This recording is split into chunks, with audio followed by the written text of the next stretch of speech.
Hey now, we are getting over, and I am the Silver King, Adam Silverstein, here to lead you through these hard times. With your AEW NJPW Forbidden Door Ultimate Preview. That's right, Getting Over is back once again, and it is Thursday, so you know exactly what that means. We are breaking down everything that happened this past week in the world of AEW during the final and really only portion of the build for this second annual Forbidden Door pay-per-view. Vintage Chris Vanini is along for the ride. We will get to him momentarily. First, to kick off this show, a reminder that this podcast is all about Defy. So be sure to leave those 5-star ratings and reviews for us on Apple, on Spotify. You can leave a 5-star rating and put comments on individual episodes. Please do all of that because it means a lot. It gives people reason to listen to the show and start becoming Getting Overheads themselves. Speaking of becoming Getting Overheads, I happen to love the number 5. and I hope you do too, because for only $5 a month, you can become an official Getting Overhead over at buymeacoffee.com/gettingover. You support the show with that $5 a month. You also get bonus audio and news posts. And for anyone who is already a Getting Overhead, you know that we hit strongly on that news. Again, buymeacoffee.com/gettingover. Also, do not forget to follow us on Twitter at Getting Overcast for news, episode drops, highlights, analysis, all that good stuff. Once again, on Twitter at Getting Overcast. And you're especially going to want to follow us this week because we will have pre and post show polls available for AEW NJPW Forbidden Door. So you get to give us your expectation grade and your final grade for the show. And all of that will impact our coverage of it on our AEW NJPW Forbidden Door Instant Reaction podcast. That comes out Sunday as soon as this pay-per-view goes off the air. We've already had a busy week here at Getting Over. Our WWE episode on Tuesday covered Jey Uso pulling the trigger and kicking Roman Reigns' head off, fully imploding the bloodline with Logan Paul,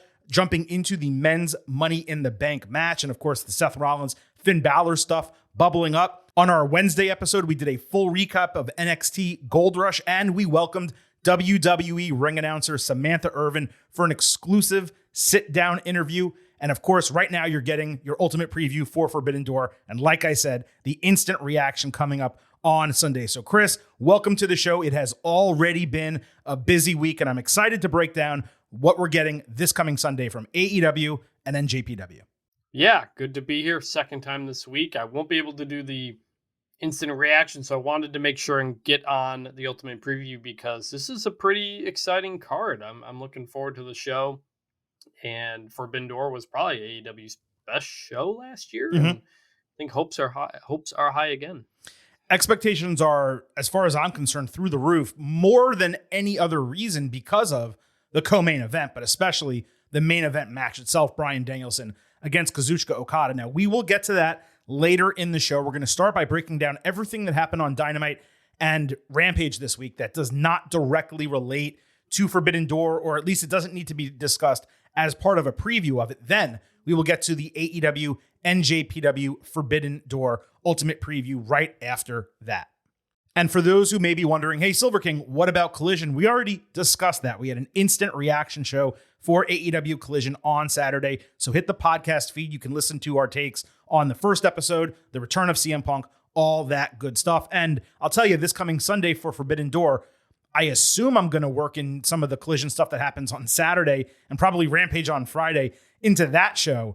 We're all messed up here right now from a scheduling standpoint. And with Collision and Dynamite now both existing as 2-hour live shows, we're probably going to have some changes to the weekly Getting Over schedule on top of everything else. So for this past week and this upcoming week, things are going to be a little random, but we will settle into a new schedule going forward. All right, Chris, no more time is left to be wasted. Let's get into the breakdowns of everything that happened this week. Straight up, though, before we get into like the match by match and segment by segment stuff, Dynamite for me on Wednesday, I thought it was a huge step down from both Dynamite and Collision last week. I thought those were two of the better shows that AEW has done this year. You could make an argument they were the 1 and 2 best shows that AEW has done this year. So because of that, this week's was going to be difficult to live up to it anyway. I found this to be lackluster with nearly every Forbidden Door match just like being rushed into existence. AEW always has an issue with their go home shows because like more than half the show is about promoting future shows and not the upcoming pay-per-view. Like you said, there wasn't a ton of Forbidden Door stuff. And look, it's a little bit different. Guys are coming in from Japan. Maybe that makes it a little bit more difficult. But every time a go home show comes around, we're like starting with a match that's going to lead into the next week's Dynamite and next week's Rampage and Collision. And you're like previewing like 3 different shows when you should just be focusing on the pay-per-view because we're really excited for the pay-per-view. So there's a lot of stuff to go through here that has nothing to do with the show. Exactly. So, all right, let's get to AEW. And most of this is Dynamite. There's a little Rampage mixed in. Let's talk about this tag team tournament blind eliminator draw. So there was a lottery barrel backstage with Tony Schiavone pulling 2 names, not announcing who they were, making a face, and then saying the brackets would be announced next week. So first of all, unless I missed something, and it's very possible I did, AEW has not explained this at all. Why are they drawing random names? Is everyone in this tournament going to be paired up randomly? If so, why even do that when the tag team titles are on the line and you have one of the best tag team rosters ever assembled, some say? And then on top of that, and again, perhaps I misunderstood last week, I thought the Eliminator was actually starting or happening in totality this week. With the way they announced it, I thought we were basically getting a gauntlet match where no one knew who the teams were going to be that were involved, making it a blind eliminator. But now that it wasn't happening on the show, we couldn't even get the results of the fucking draw on Wednesday. Literally only one team. We're going to talk about that team in a minute. But that makes last week an announcement of a draw where this week they announced a bracket, yet they didn't even give us the results of the draw.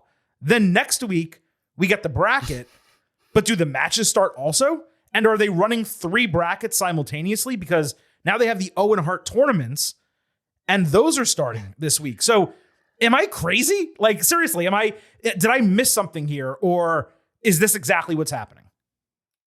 I was completely confused as well. Also, Okay. Is this a bracket to determine a number 1 contender? I think so. I think it is. So why not just call it a number 1 contender tournament? Eliminator, the idea of Eliminator is you fight the champion. Right, And and then if you you fight win, you you fight the become a number champion, one and if you win, then you get a title match, and if you don't, then you're eliminated from contention for a period of time. So does the winner of this tournament get a shot at the champions to get a number 1 contender shot if they win? Or I think losing in the tournament eliminates you from contention, and then the last team. But if they're all just if they're all just randomly thrown together, that's what I'm saying. Teams, it doesn't even matter. Right. It was very weird. And this is what I'm saying again. AEW has so many things going on. Yeah. You're previewing matches for Collision. You're previewing Dynamite. You're previewing a tournament. You've got the Owen Hart Cup. By the way, you have a pay-per-view this week. It was a lot to take in, and this was a prime example of that. I was going to mention this later, but since you brought it up, so at the end of Dynamite on Wednesday, and we're not trying to complain here. There's a lot of positives that happened. No, we're excited for the show. Yeah, we're excited for Forbidden Door. But at the end of the show, before the main event segment, Excalibur did his normal rundown. And I know it's a gimmick at this point, and it's just like, how much can we give him and how fast can he say it? And some people like it, and if you like it, cool, like totally fine. But I counted. I've never counted before. He ran down 21 announcements. Everything that he announced for Rampage and Collision was not known before. So the only promotion that we got, there was one Collision match that was announced, the 8-man, which was the opening segment of Dynamite. We'll get to that a little bit later. But outside of that, every other thing that was announced for Rampage and Collision was literally brand new. We didn't know it was happening. And then you get past that, and he's announcing Forbidden Door matches, almost all of which were made on the show the same night. So they're re-announcing the same matches. And then they get to the main event segment, and it was 2 segments in one, all of which had 5 total minutes of TV time. The final 10 minutes of Dynamite last week were insanely chaotic, but in a great way. This week, they were insanely chaotic in a terrible... Now, I'm not saying what happened was terrible, like the stuff with Kingston and Mox and Danielson and Okada. We'll get to that. It was all fine. But I'm just saying it was chaotic in a bad way where you're like, there's too much happening and I'm not able to digest any of it. This goes back to, I still think they need to do a hard roster split. Promote Dynamite on Dynamite or Collision. It's just, it's hard to keep track of everything. All right, let's get to some positive stuff, okay? On Dynamite, Adam Cole put over his match with MJF last week, admitting he didn't win, but then he pointed out, hey, MJF didn't win either. So Cole, of course, wanted a rematch. MJF got cheap heat, and then he got shut the fuck up chants, which TBS doesn't bleep. So WWE is bleeping shit, and Fox is bleeping 30 seconds of the air because heaven forbid someone says shit, but TBS, they're letting fuck right on the air. Totally cool. MJF put over Cole for coming back better than ever, crediting himself for dragging it out of him. MJF refused the rematch with the excuse being he cares too much about Cole's health and his well-being. They got heated, so Tony Schiavone started speaking, with both telling him to shut up simultaneously in a spot that popped me massively, okay? He announced that the names he drew from that eliminator that we just talked about from the draw, the first one was Cole, and the second one was MJF. Isn't that a coincidence? Cole refused to team with him, but MJF wasn't angry about teaming with Cole. He was angry about having to wrestle every week. Now, I personally liked everything about this. MJF and Cole, they were perfect on the mic. The way they played off each other was fantastic. It would make no sense for MJF to grant Cole a rematch, and really, Cole should have to earn it in kayfabe. There's a long way until All In, so them teaming here, it's going to be a nice way to stretch out their storyline, keep the champion on TV, his main challenger on TV, without just spinning the wheels like AEW normally does and having Cole jump through hoops like all of MJF's opponents always do. And both of them snapping at Schiavone. Like I said, Chris, it popped me because I did the same thing for my couch. He stood up and I'm like, dude, shut up. Like, I don't want to hear from you right now. They said that and it popped me massively. What I do wonder is whether the people who sarcastically make fun of WWE for the can they coexist storylines are going to have the same energy here, because it's exactly the same. Sort of. WWE does the can they coexist all the time, basically every single women's championship match leading into WrestleMania. More for the women, but they haven't done it for the men in a long time. Yeah. But this is the tournament, as confusing as it is a fun way to do it. You know, like there's a reason they're teaming up and not just an authority figure saying, you guys are having a match together. Yeah, but the reason is like, random. Oh, cool. The reason is literally lottery balls. Yeah, it was random. So like, Yeah. look, it was at least a little bit of an effort to try to explain something there. Also, like, who's going to beat them? Like, one of them they're going to lose probably at some point to somebody. I'm curious how far they go and what they go. So like, Right. You're right. It's a bit of a ways to All In. So I'm looking forward to that. I think these guys do a pretty good job promo with each other. They've got some good chemistry there. I'm excited to see them kind of work through this. I think it's going to be a lot of fun. And yeah, no, I'm with you. I enjoyed everything about this. All right. On Dynamite, the Hardys fought the Guns. This opened the show. Jeff Hardy went to the top rope for a Swanton Bomb late when Bullet Club ran in to distract the referee and shove him off. The Guns followed with 310 to Yuma to steal the win and hand the Hardys their first AEW tag team loss. I really like that this was pointed out on commentary. The heels attacked Matt after the bell with Jay White hitting Blade Runner and Juice Robinson punching Jeff with a loaded fist.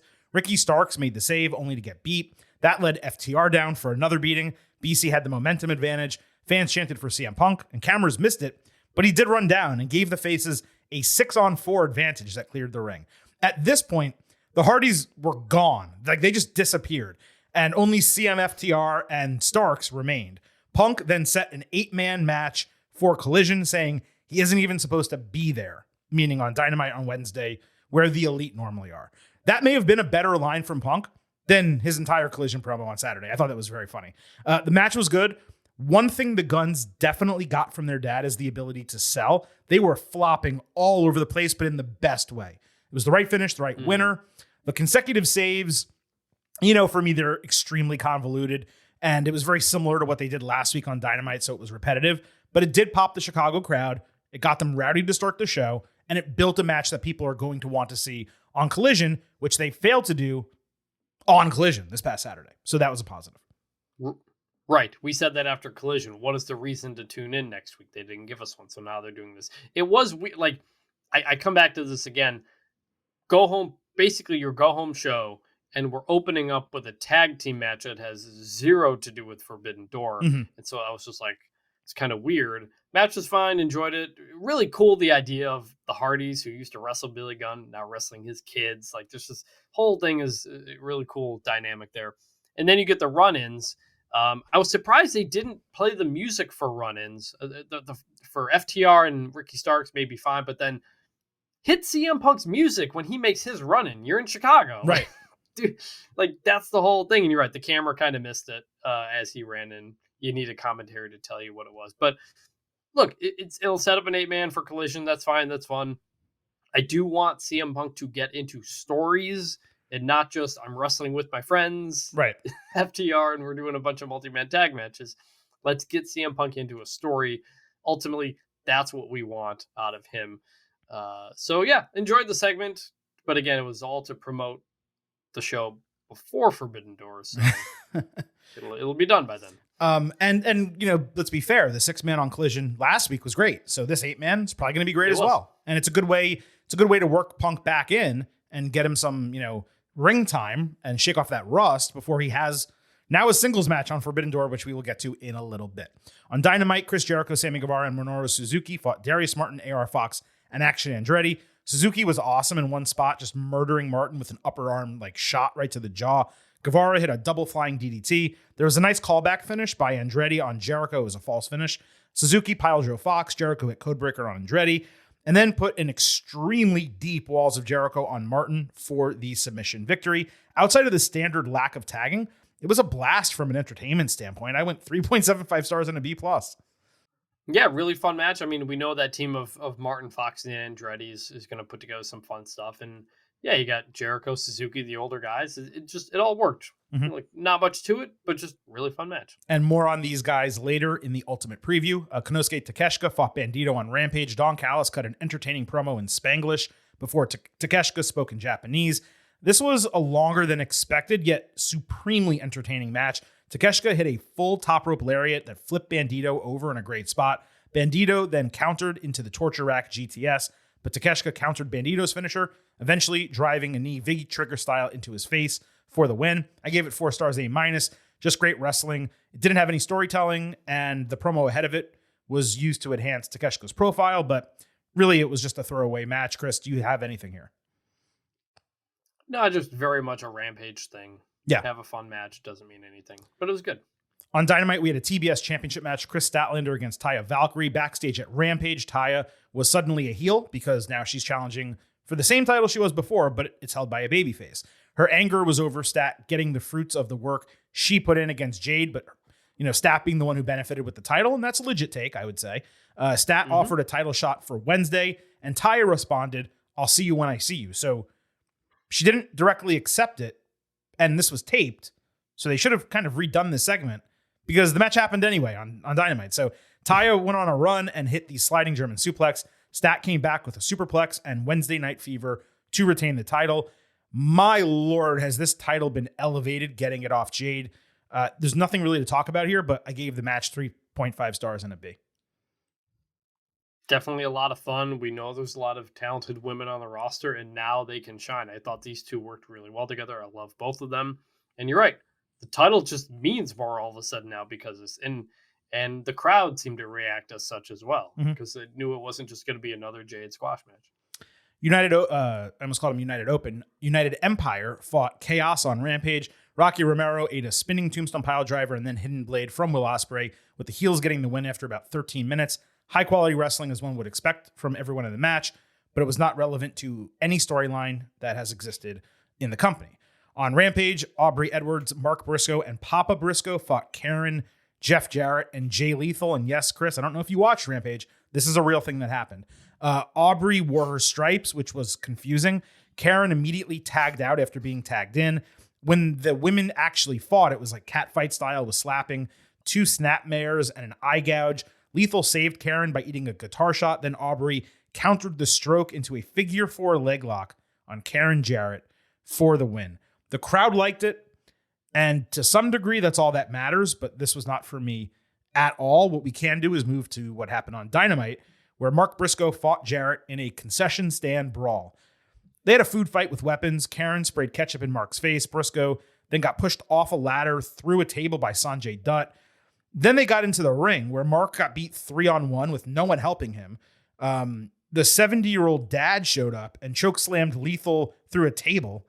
Karen then kicked the dad in the balls. Satnam Singh chokeslammed Mark Briscoe. So then Christopher Daniels' best friends and Lucha Bros ran down and did stuff. And then Briscoe won via roll-up in a brawl with weapons. He beat Jeff Jarrett. He beat Jeff Jarrett via roll-up. So AEW basically saw the Adam Cole Chris Jericho brawl that got positive fan reaction because they did the concession stand stuff in the concourse. And they tried to force a repeat of the formula, but with no storyline reason for that specific type of stipulation. The second half of the match wasn't even by the concession stand, and it was a concession stand brawl. The crowd was entertained, and like I just said a moment ago, that is, to some degree, what is most important.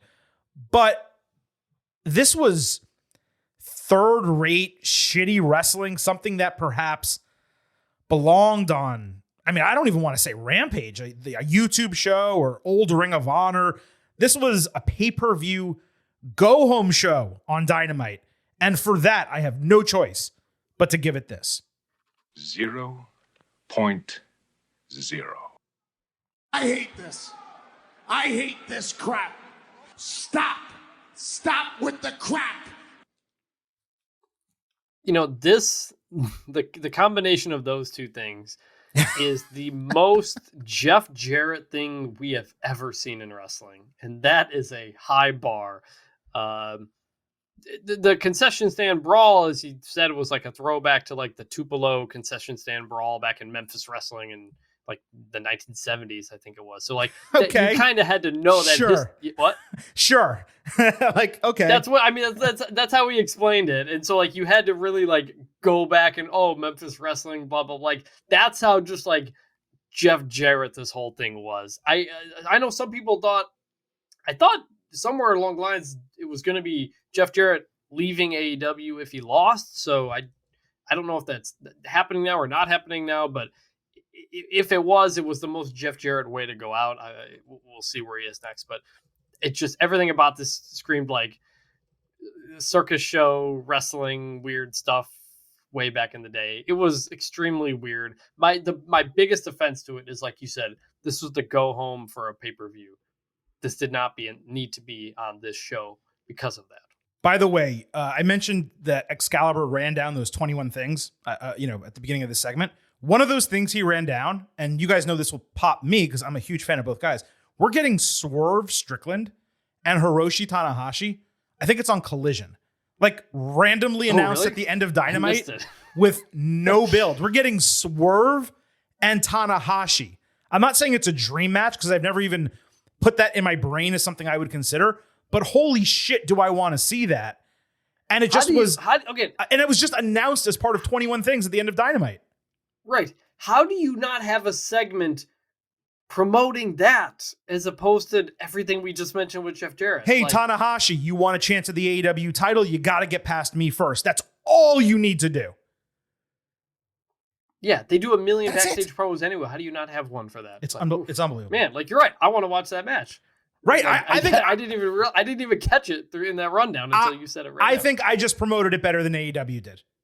In that moment right there. Go watch that match. I will make sure I watch that match and talk about it on some show that we have, however it's going to work out. This is an absolutely wild time right now. All right, Chris, look, that was the breakdown of everything that happened that kind of didn't directly have to do with AEW, NJPW, Forbidden Door. So let's not waste any more time. Let's get to the ultimate preview. Now, we came into Dynamite, and I believe there were only 4 matches booked for Forbidden Door.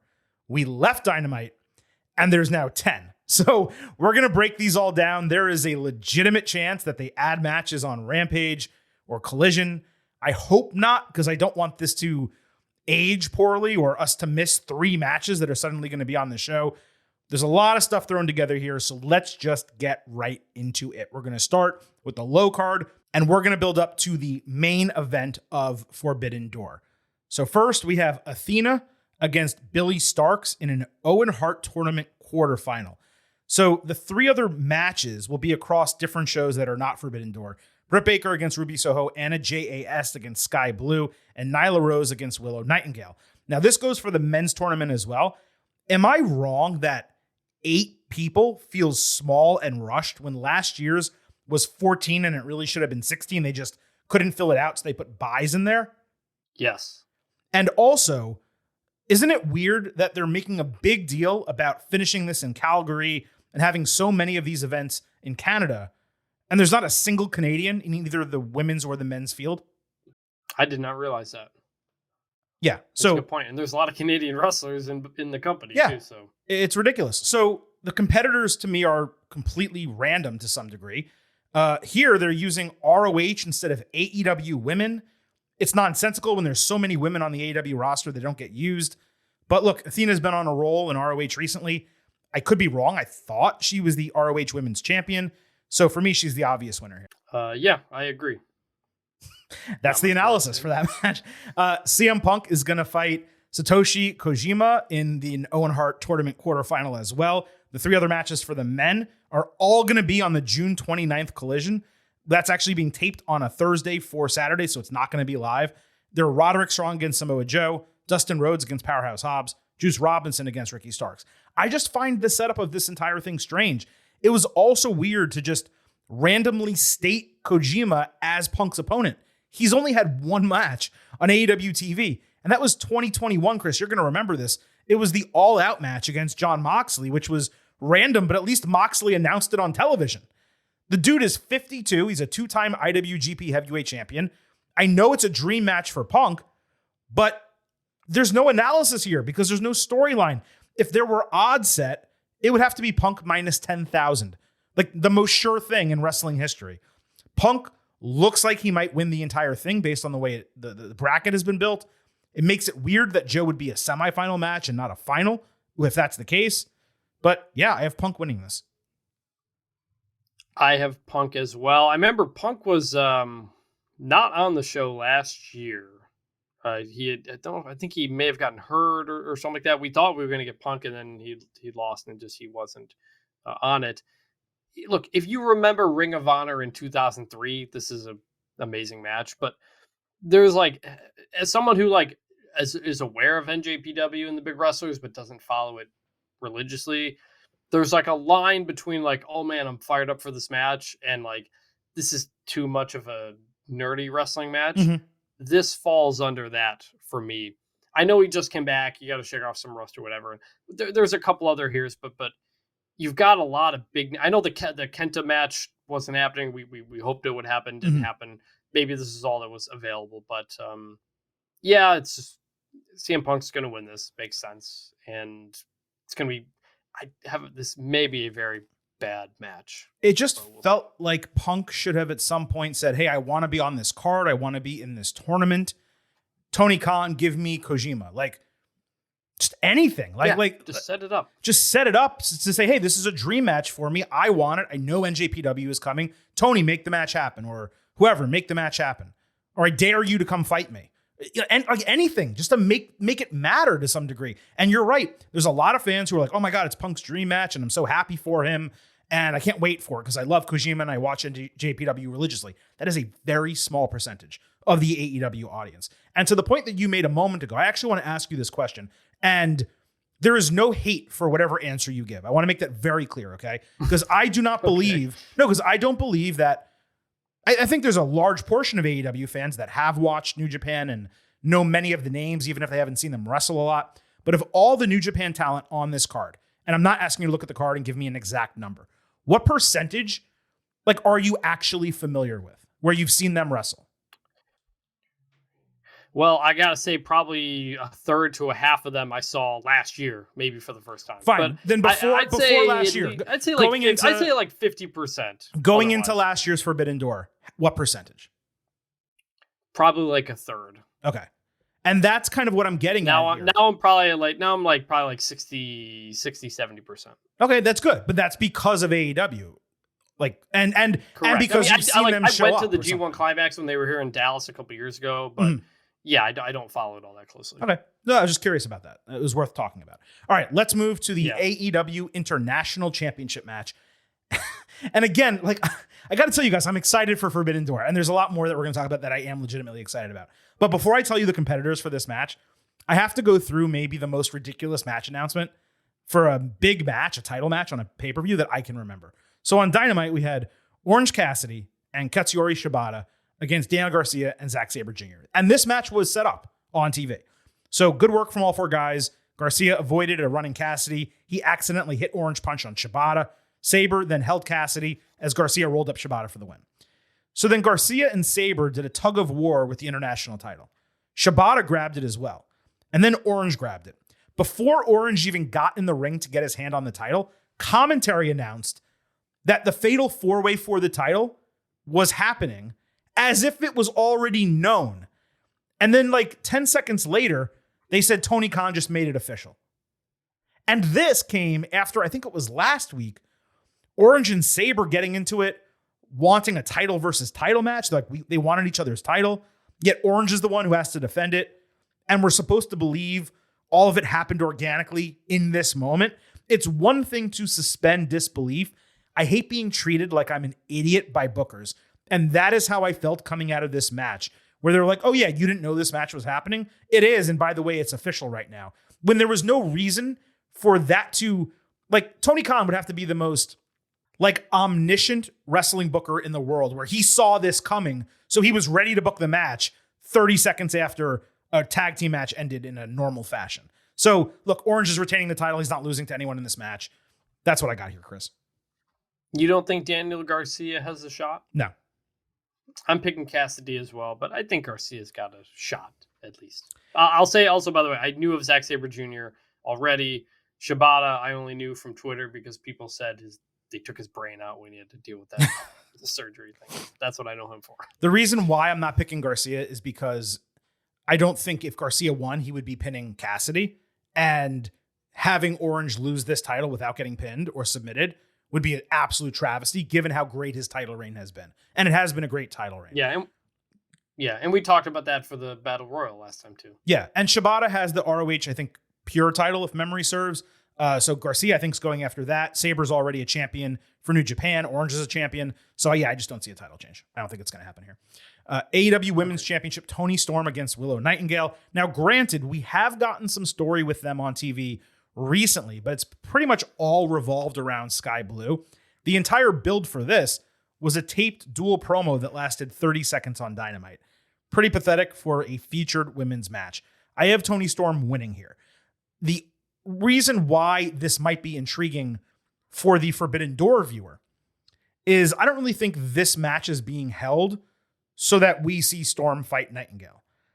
If she's healthy, I would not be surprised if we see Mercedes Moné after this match, given she was supposed to be NJPW Strong Women's Champion instead of Willow, but they called an audible because Mercedes hurt her ankle and Willow took the title on that show. I'm of the belief that is the only reason this particular match is happening. It's for Mercedes to show up and challenge for the title, and that match to probably happen at All In. I would disagree that this is I think it's very possible that happens at the end, that Mercedes Moné shows up, but I'm not going to say that's the only reason this match is happening, because this is the only women's match on the main part of the card. So if you don't have this, you'd have to throw together some other women's match. And so but I this think isn't even at least one on there, and but that's what this is. Here's my point. So New Japan doesn't have a women's division. The only woman signed to New Japan is Mercedes Moné, and Stardom's not involved in this. So they couldn't really have Toni Storm fight anyone. So the person they have her fighting is the NJPW Strong Champion. But again, to get the NJPW contracted talent, which Willow is not on the show, I think it's Mercedes challenging Willow at the end. You know, maybe I'm wrong. Look, maybe Mercedes doesn't show up at all. I agree about that. I agree about that at the end. Okay. I'm just saying I wouldn't say that's the only reason it's happening. I mean, there was one women's match on Forbidden Door last year. It was Thunder Rosa beating Toni Storm. It was just a straight up AEW match. I know there isn't just, NJPW women's talent, right? But you got to have something on the card. No, you do. You do. I'm saying put together. I'm saying the reason this specific match is booked is what I'm saying. I think Tony would be on the card no matter what fighting somebody. I'm saying I think the reason this particular match is happening is because of Mercedes. I could be wrong. I don't want to get everyone's hopes up and like be waiting at the end of this match for Mercedes to show up and she doesn't. You're like, Silver King, why'd you lie to us? I'm not lying. I don't know anything. I'm just telling you, like, thinking it through, it makes a lot of sense for me for that to be the case. That's all. Sure. All right. We have the IWGP World Heavyweight Championship on the line. Sonata against Jungle Boy. And this was not built at all. Jungle Boy challenged for it last week, and they didn't mention it. I mean, they mentioned it, I think, on the show, but we didn't see either of them. Maybe we'll see them on Rampage or Collision. Sonata's retaining the title. There is no way. The chances of Jungle Boy becoming the next IWGP World Heavyweight Champion are 0.0. 0.0. Correct. But I am curious. I hope Jungle Boy can show out and look good in this match. You know, he's at that spot where like he kind of needs to get the bigger matches, the bigger people as a singles wrestler to just kind of kickstart wherever he's going to go. I personally don't think he's going to get to that level continuing to dress the way he does. But in a loincloth? Yeah. The loincloth, the sideburns, just there's a lot of it there that needs to. He's elevated himself now. Now, don't look like a child from the jungle anymore. Be Jungle Man, you know, like just, I don't know. But so this is about, you know, can he hold his own against the IWGP Heavyweight Champion? And that's ultimately, I think, the story you're going to want to try to get out of this because, yeah, he's not winning. Yeah, and this will be a good match. I think the wrestling is going to be really solid. Don't get me wrong. It's just, you know, we have MJF defending against Tanahashi. And then we have Sonata Jungle Boy for the IWGP title. I mean, it just doesn't fit. It's one of the weirdest matches on the entire card. Again, I do think the wrestling will be good. And by the way, you know, Jim Ross was heavily criticized for saying, hey, you know, Jungle Boy is a name and a gimmick. Like, it's not going to work for this kid long term. He really needs to go by Jack Perry. People shit all over JR. Guess what? He was 1,000% correct. Yep. Les Suzuki Gods are going to fight Darby Allin, Sting, and then a partner, TBA. So Jericho, after the match we talked about earlier, said he didn't care about sharing the ring with Sting at all. He called him a whore because Sting goes wherever there's a highest bidder. So Jericho challenged to make this 6-man tag team match. The Faces interrupted. Tony Schiavone completely lost contain on his bowels. Sting accepted the match. And then Darby teased that their partner would be unveiled Sunday. But I'm pretty sure during Excalibur's 21 announcement deal, they said it's going to be announced Saturday. This is an appropriate high level. Yeah, it's Saturday. Yeah, Darby said I will tell you on Collision. Oh, he did. Okay, so I got that wrong. Okay. Yeah. So it's happening Saturday. Yeah. This is an appropriate high level undercard match featuring some big names. On a show like this, that's all we really need in some of the spots. A lot of big names in a multi-person match. It's what NJPW does all the time on their big shows. So I'm 1,000% fine, but there is no way that this match is happening in this kind of format with a TBA competitor for the baby faces, and the faces are losing. So I'm definitely picking Darby, Sting, and whoever their partner is going to be. I'm going to guess that Sammy takes the fall, and that leads to more consternation between him and Jericho. I agree on all that. I liked the little bit where Jericho said, "Who is it?" and Sting leaned over and seemed to tell Jericho, but then Darby said, "We'll tell you on Collision." I don't know what Sting was saying to Jericho. I thought Sting was telling Jericho. I thought so too. And Jericho was going to be like, go bug-eyed and whatever, and that. But then Darby says, "We'll tell you on Saturday." I don't know exactly what was going on there, but look, Sting Jericho, that's kind of the storyline for the first time, which is pretty cool. Yeah. I don't know if probably can't put either of these guys in a singles match together, but we're going to get Jericho Sting face to face in a wrestling moment, and that's going to be really cool. Yeah, I think Sting said that he will never wrestle another singles match. So this is the best you're going to get to get Sting and Jericho, and that's fine. Like, we're going to get them in the ring. It's going to be a big moment. The crowd's going to go apeshit when it happens. And the match is going to be really good. The people involved here are awesome. Suzuki's great. Jericho, Sammy, and TBA, I don't know who that is yet, but, obviously we'll find out. There are some things I did know, including who's going to be part of this next match that we're going to talk about momentarily, but I have no idea who their partner is going to be. I'm sure someone else out there does. We have the Elite, Eddie Kingston, and then one surprise partner against Blackpool Combat Club, Konosuke Takeshita, and Shota Umino. I believe this is going to be a 10-man tag team match, if my math is correct. On Dynamite, Mox cut a promo with BCC, Takeshita, and Don Callis. Mox talked his normal talk, and he challenged the Elite to this match, saying Takeshita was an ally, and obviously he's going to bring in Umino, his young boy shooter from New Japan. The Elite had a pre-taped acceptance of this match, saying it would be easy to find a couple partners. Kingston came in saying he dislikes them, but he hates Claudio Castagnoli more, so he would join them as long as he gets to side the fifth member himself, because he wants to choose someone that he trusts. So then Kingston came out in the Dynamite main event, the final minutes of the show, saying the Elite left because they were bothered by him. Spoiler alert, they weren't there at all because CM Punk was on the show. So they pre-taped their segment.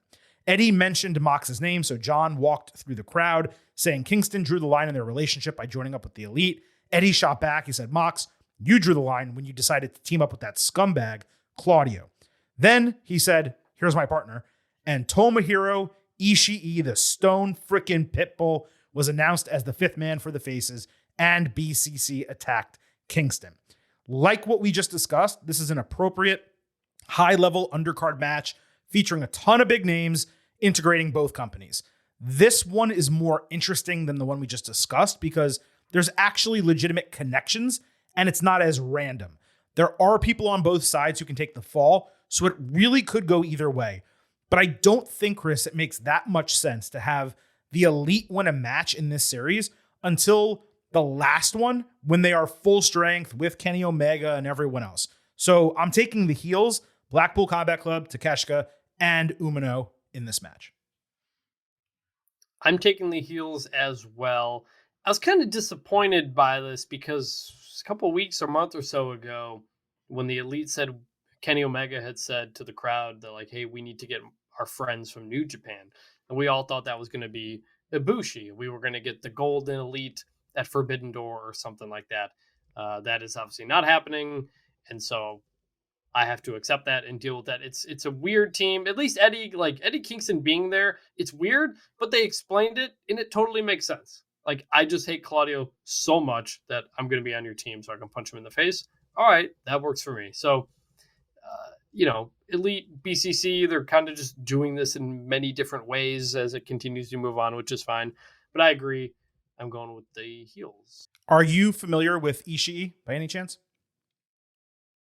Yes, I got familiar with him leading into Forbidden Door last year. Oh, okay. He coming out of New Japan when I was watching it religiously, which was for a period of time a few years ago. He is one of those guys that like he pops to me on screen. Like you have the guys who can fly around and do the crazy shit. He's just a bowling ball of badass. Like he's awesome. So anyone listening, if you have not seen Ishii or if you don't remember him from last year, he's going to be a great addition to this match. I'm very excited to see him work with Kingston and the Elite. Those two are very different than everyone else in the match. So it's going to be really interesting dynamics to see all of them go head to head. Now the AEW World Champion. And Ishii wasn't on the show last year because he got hurt right before it. He was going to be on it, but I think got pulled because of injury. So how were you familiar with him then?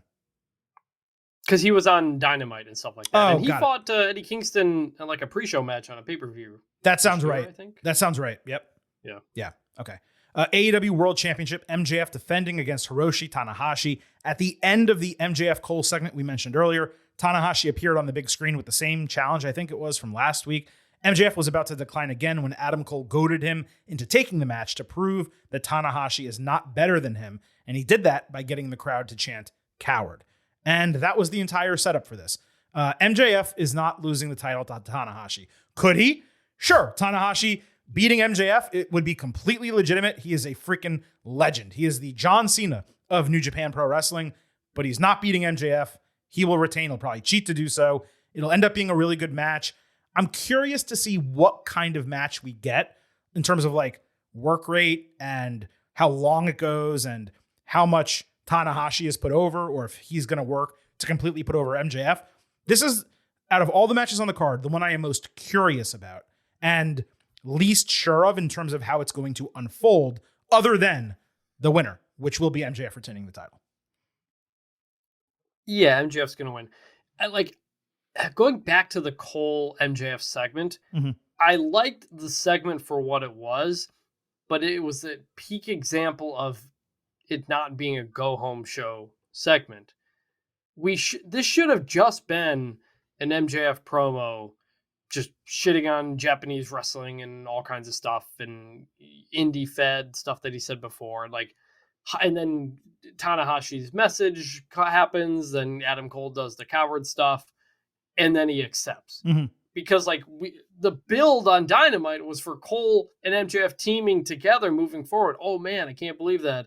Oh, by the way, he's got a match on Sunday, but man, Cole and MJF, doing it in that order, I think kind of just takes away from, you're right, how big of a match this is. MJF was not on the show last year. This is obviously there's a lot of big matches on this show, but this is a huge one. Japanese legend against MJF. This will be another notch on MJF's belt if he puts together a great match, assuming he will, of look at all these things MJF is doing this year.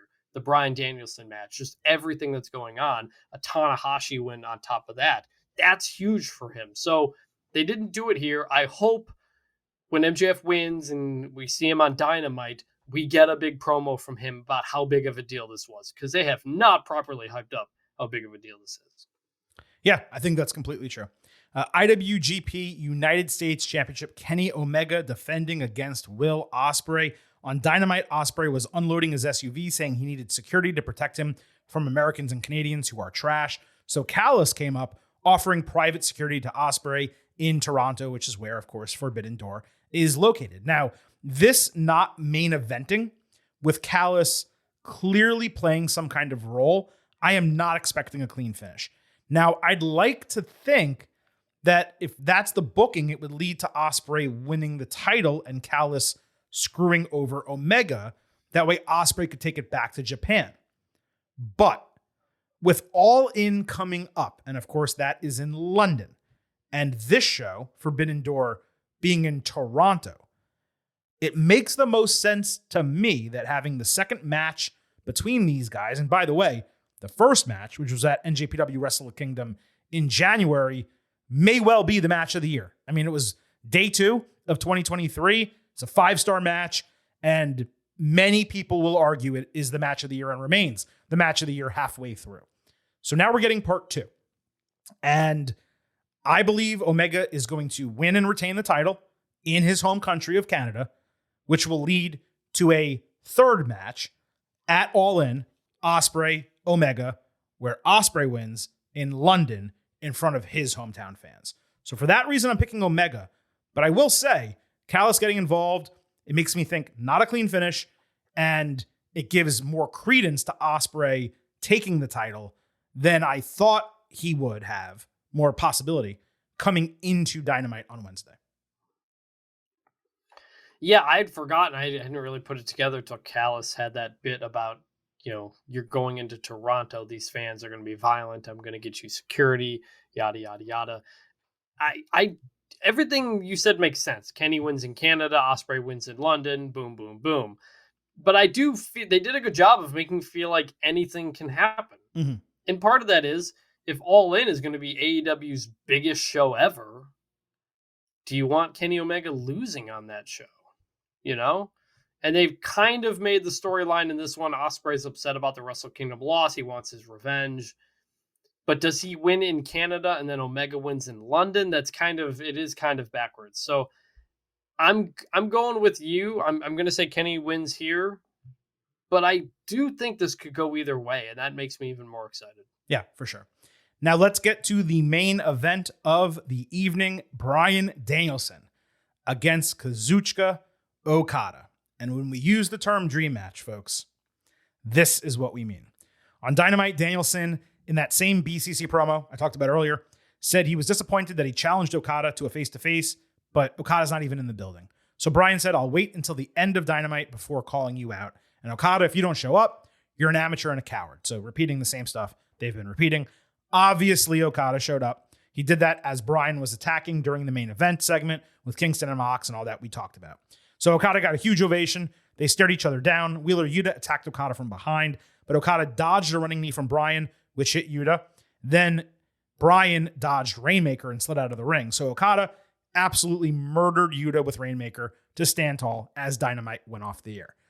And for a dream match, and like I said, this is absolutely a dream match, it would have been nice to have a much more significant storyline and build. But look, it's tough when Okada is stationed in Japan. It's just unfortunate that it felt rushed and thrown together, which is really a paradigm for the entire card.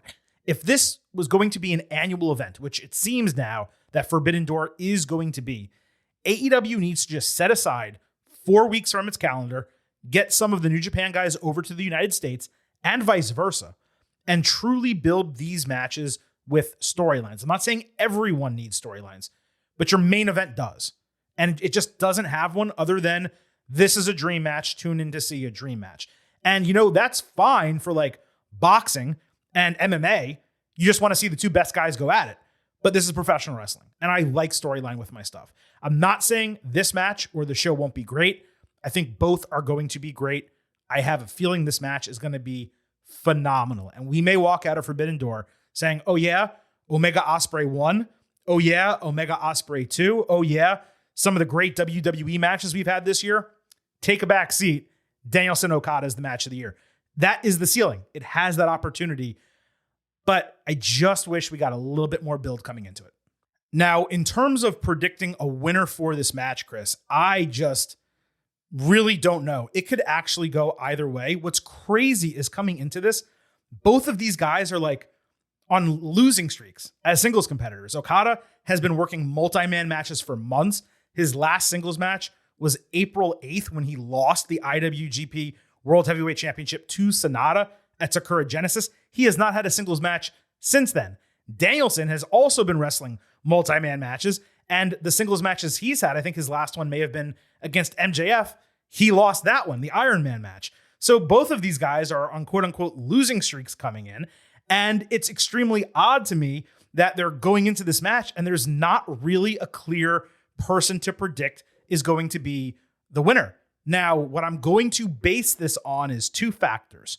One is age, and the other is long-term benefit. And Danielson has stated that his goal in AEW is to have great matches, put people over, and just have a ball with the remainder of his career. Okada is the number one guy in New Japan. He is the Roman Reigns of New Japan Pro Wrestling. And in a match like this, as great as it would be for Danielson to win and them to rematch next year, you can't guarantee that, unfortunately. And because of some of the other match results that I've predicted tonight, on top of everything I just said, I'm going to pick Okada to beat Danielson in the main event of Forbidden Door. I am also going with Okada for basically the reasons you said. Bryan Danielson is at the point in his career. He doesn't need the win. He's here to have these matches. He can lose, and it means nothing to even the American crowd. Bryan Danielson could lose 5 matches in a row, and if he got a title shot, you'd be like, all right, yep, that's fine. I totally get it. He is obviously at that level. He can lose. Okada, man, every time I don't watch him frequently. Every time he gets in the ring, I am blown away just how big this dude is. Like, you ever see just happens to be another Japanese athlete, but like Shohei Ohtani is massive, and it's like the exact same vibe you get with Okada. And this is going to be really fun. This is going to be a great match, like you said, could be a match of the year candidate. And I think Okada wins as well. And I may have said this last year, but I had forgotten. Okada's theme is awesome. Mm-hmm. It is really cool. The little, the raindrop stuff that happens at the beginning. Great moment that gets everybody fired up. You mean the coin? And then it just... You mean the coin falling? The coin, yes. Sorry, the coin. The coin fall. And then and then it just rocks out. And I love it. I listened to it after Dynamite went off the air. We didn't have... I keep going through the card, and like you realize, like, we'll talk about it next with our previews, but like Bryan Danielson wasn't on the card last year. MJF wasn't on the card last year. CM Punk wasn't on the card last year. This year's card is really great. This is absolutely a worthy main event. This especially is the kind of dream match we wanted when Forbidden Door was a thing. Right. And so this is certainly absolutely correct to be the main event of the show. And it's going to be awesome. Now, while this is going to be the main event of Forbidden Door, it's actually not going to be the last match we talk about here, because as we tape this podcast, we have a spoiler alert. So I'm saying this right now. Everyone can skip maybe 60 seconds in this podcast so you don't get spoiled. But something is happening on Rampage, and an additional match was made for Forbidden Door. So Chris, you and I are going to discuss it right now, unprompted, without any preparation whatsoever. We'll give our picks just that way we complete our ultimate preview, because it is called the ultimate preview after all. So long story short, there's a segment on Rampage with MJF. He said he spoke to Tony Khan. I guess he probably said it was unfair that he had to fight and Cole did not. So he got Adam Cole booked in a match against Filthy Tom Lawler at Forbidden Door. That is an extremely and completely random match. There is no way Adam Cole loses. So my prediction is Cole. This is somebody I was not familiar with. I looked him up when you said his name. Because I don't know who he is, I'm picking Adam Cole. Okay, fair enough. All right, that is the ultimate preview for AEW NJPW Forbidden Door, which leaves us with our final segment as we give you a pre-show expectation grade for this pay-per-view. Now, do not forget, we will have pre- and post-show polls available for you to vote in on Twitter at GettingOvercast. Be sure to follow us, vote in the pre-show poll, obviously before Forbidden Door, and the post-show poll as soon as it goes off the air, and we will refer to both in our AEW NJPW Forbidden Door instant reaction podcast as soon as the show goes off the air. But Chris, let's break it down right now, our pre-show grades. Whenever we do grades, you get to go first. So what is your expectation grade for Forbidden Door? Last year, my prediction going in was quite low. I want to say it was B, maybe B+, and it was partly because it wasn't as dream matchy as we had wanted, and some of the biggest AEW stars were not there. Well, they're here now. And so as I look at this card, currently 11 matches now, I think I'm going to say A, because you're getting Omega Ospreay, Danielson Okada, MJF Tanahashi, and a couple of tag matches that should be really fun. But those three matches those are three absolute surefire main event level matches. And so I think it has to be an A, if only because you have those three matches on the card. But everything else works. There's nothing really here that I don't care about at all. And that's a big step forward from Forbidden Door a year ago. When remember last year going into that show, everybody was like, man, this build kind of sucks. We're not getting dream matches. Nothing's really happening on Dynamite. And then the show blew us away. And it was the most fun show of the year that AEW did. My expectations are a lot higher now because of that. Plus we're getting the matches we wanted. So I'm going to say A. Yeah, it really takes a lot for me to give something an expectation grade of an A. And I actually disagree with you to say there's not one match I don't care about. There's multiple matches I don't care about. I don't give a shit about either of the Owen tournament quarterfinals at all. I really don't care about the international fatal four-way that was kind of built up out of nowhere. And Sonata Jungle Boy I don't care about either. Now, besides those, I care about the rest. So I care about and even Cole Lawler. I think it's going to be interesting, but I don't care that much about it. But I could say I care about 7 of 11 matches. And that's still a significant amount. But the point that you made, Danielson Okada, Omega Ospreay, MJF Tanahashi, that is a legitimate triple main event. Any of those could be last, but on the same card, probably only Danielson Okada or Omega Ospreay. But still, you're talking about a match of the year rematch in Omega Ospreay and a legitimate historic dream match in Danielson Okada. So if there was ever a pay-per-view I was going to go into with an expectation grade of an A, it's this. I completely agree with you. You have to be at an A going in. Now, will this reach A or A+? I can't tell you that. I don't know. By the time I watch it and complete it Sunday and I'm on here at who the hell knows what time, 12:30, 1, by the time this thing actually ends, if I'm going to be, how exhausted I'm going to be, if the matches earlier in the card I'm going to care about, if they're going to drag down the rest of the show, if there's going to be disappointing booking, it's impossible to say. But when you have matches of that high of a caliber at the end of your card, man, you have to go in thinking it's going to be an A. It should be better than last year. Last year, I think we both walked out of it saying A for the final grade, maybe A-, but I think we were at A. So I don't see why this wouldn't be as good or better than it. You have to contextualize this, right? This is a wrestling show. It is not a sports entertainment type of grade that we're giving it here. For WWE, I don't know how many times you've ever given an A expectation grade going in. I think maybe for WrestleMania, we might have overall, just because the card was so strong. Yeah. So it's very rare to get something like that. And we don't do it frequently. And it's very difficult to live up to it when the expectation is an A. And my expectation for Danielson Okada is 5 stars. And my expectation for Omega Ospreay is 5 stars. Like, you have to hit those, checkpoints in order to get the A grade, because that's what I'm expecting coming in. The crazy part of it is it's not unfair to have those expectations. That's the level of performers that we're dealing with here. So despite some lacking storytelling, despite some frustration with the build, Chris, I'm right there with you. I think this is going to be an A show, and I'm extremely excited for Forbidden Door on Sunday.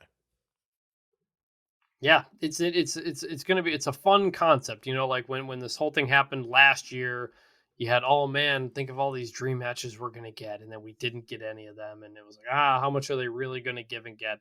But if this turns out to be another A type of show, this instantly becomes like one of the just like the pinnacle things for AEW every year. It becomes the show we look forward to the most every year. They don't have a WrestleMania. They haven't really created a show that is like a WrestleMania.